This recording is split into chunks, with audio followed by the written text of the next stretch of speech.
8 அடி இருக்கும்.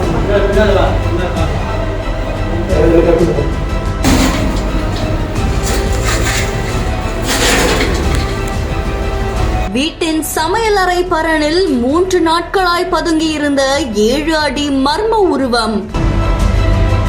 சமையலறையில் ஆள் இல்லாத போது அடிக்கடி உருட்டப்படும் பாத்திரங்கள். பார்த்தவுடன் வீட்டில் உள்ளவர்கள் அதிர்ச்சியடைந்த சம்பவம்.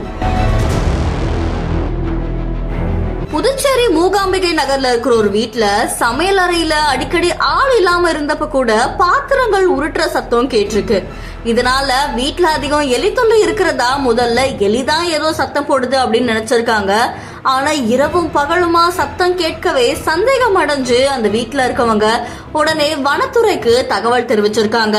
வனத்துறை ஊழியரான கண்ணதாசன் அந்த வீட்டுக்கு வந்து பார்த்தப்போ எலிய பிடிக்க 7 அடியில பாம்பு ஒண்ணு வந்திருக்கு அப்படின்னு சொல்லி உடனே சமையலறை பரன் மேல இருந்த பாத்திரங்களை காலி செஞ்சுட்டு பாம்பு இருக்கிறத கண்டுபிடிச்ச உடனே அதை பிடிச்ச போது அது 7 அடி நீளம் இருக்கிற சார பாம்பு அப்படின்னு தெரிய வந்திருக்கு.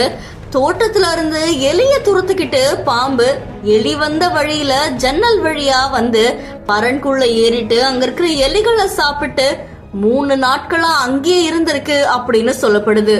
ஆள் நடமாட்டம் அதிகமா இருக்கிற சமையல் அறையில 7 அடியில இப்படி ஒரு பாம்பு இருந்தது பலரையுமே அதிர்ச்சிக்குள்ளாக்கி இருக்கு.